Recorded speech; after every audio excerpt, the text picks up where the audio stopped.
Hey guys, welcome to Troy Time. Check it out. Today we're doing our fourth video on our turkey cooking and canning series, okay? Today we're going to be pre-cooking in the stock pot or the stew pot, okay? Let's talk about why real quick. So, first video, we did a hot pack. We did the entire turkey, smaller turkey, 13, 14 pounds, in the pressure cooker, okay? We did a pre-cook in the pressure cooker and then we canned it.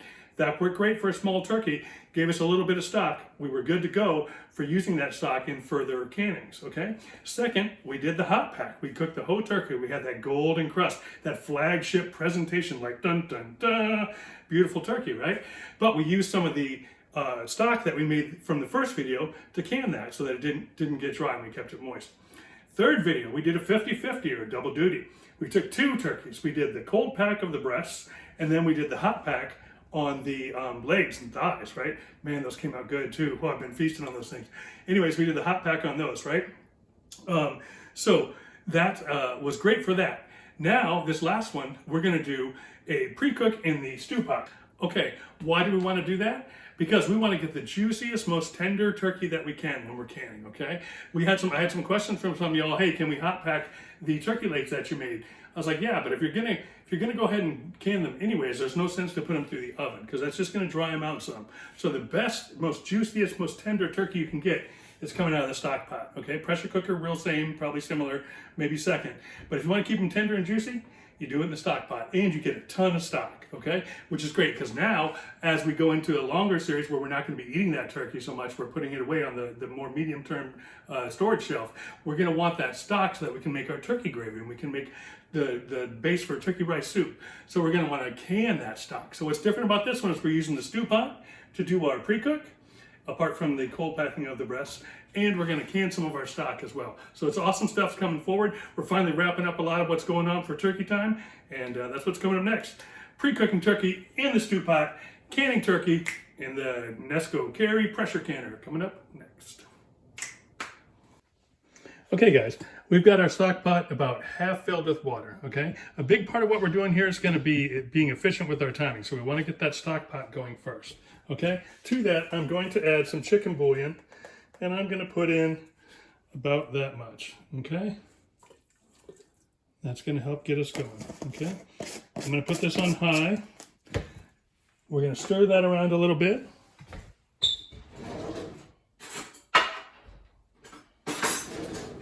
We're gonna give it a little stir. And then we're gonna add our veggies, okay? Our veggies are the same, they've always been for all these. We're using 1 onion, coarsely chopped, 4 stalks of celery, coarsely chopped, and about a half pound of carrots. It's going in the pot. That's going to help make our soup base, our stock base. And we're just going to stir it around a little bit, and we're going to put it, like I say, on high, and we're going to let that simmer. And that's going to be heating up while we're doing our other work on the turkey. Lid on. Okay guys, so I want to share with you a couple of things that I've learned in the last 2 weeks processing these 6 turkeys, okay? So I'm going to share with you a couple really good tips, okay? So we're going to quarter this thing up, essentially. We're going to take the legs off, we're going to take the wings off, and we're going to take the breasts off, okay? It's best right now to use a roasting pan during this process, okay? Previously I was using a cutting board, and it makes just a big mess. There's a lot of liquid, it goes everywhere. If you do this part in a roasting pan, it's going to help you out a lot, okay? Pro tip number 2, start with the breasts. The roasting pan is going to hold it in place and it'll give you a nice steady base for the breasts. If you start taking off the legs and the wings first, then your carcass is going to rock back and forth in a way that's not so controlled. So breast first. So roasting pan and breast first. Third pro tip, use the hanging method, okay? So when I'm quartering this thing, I'm going to want to hold it up and let the weight of the turkey, of the carcass, extend so I got a good access to the joint where I'm going to be cutting, okay? So 3 main tips, just in case you've never cut turkeys up before. Do the breast first because it's going to be stable and it's going to give you better access and better view on the wings and the thighs and the legs. So do the breast first, do it in a roasting pan, and lift the turkey and let it hang as you're cutting, okay? Those are my tips to you. I'm going to do that now.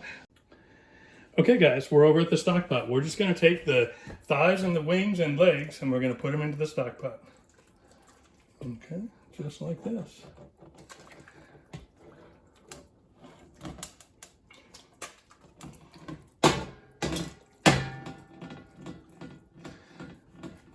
You want to make sure there's enough water in the stock pot so that they're covered by, a half inch of water or so. Push them down. Make sure that meat's down in the water. Looks about like that. I might add a tiny little bit of water. We're getting up towards the rim though, so I'll probably just leave that. And we're going to let that simmer for about 3 hours. Okay guys, so we're back at the canner.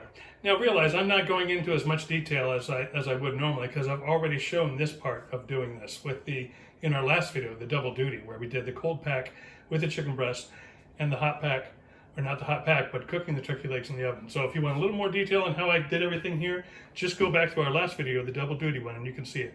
But essentially we just cut off the breasts, and then we did use a cutting board at that point in time, and then we just diced it up into about 1-inch cubes roughly. Okay, and now we're just going to put it in the jars.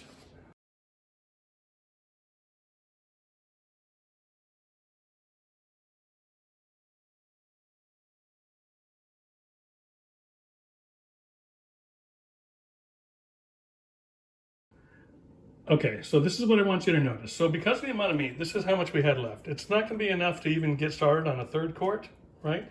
I would have done pints if I had pints to do, but I don't have the jars. So we're going to go with just 2 quarts on this one. And I'll tell you what we're going to do with this. This is going in the air fryer. I did this with some others recently.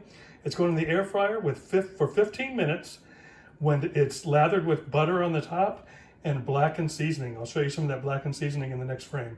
But yeah, so those are going in the air fryer for 15 minutes, 15 to 20 minutes, depending on how crispy you like them. They are good. And these 2 jars here, we're cold packing in the can. So we're getting ready to do rims on those and put those in the can. Okay guys, so just like always now, we've got our trivet in our canner, right?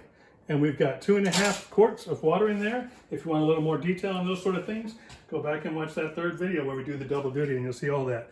We're wiping our rims with vinegar, and we only have to put rims on 2 of these jars today. Okay, the other ones are going to be dummies. They're going to be like a little dummy load. Okay, boop, boop. Couple rims. Boop. Boop. Now, why do you not want to run a half canner? Because if these start vibrating around, they can fall over, and that would be bad. Okay, so we put these in there as a spacer. We're going to fill these up halfway with water.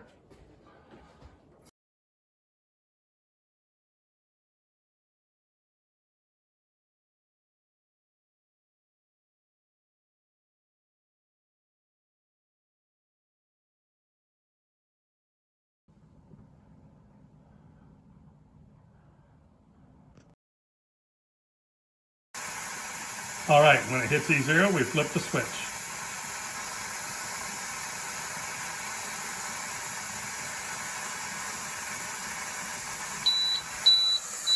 We put it to airtight. There we go, baby.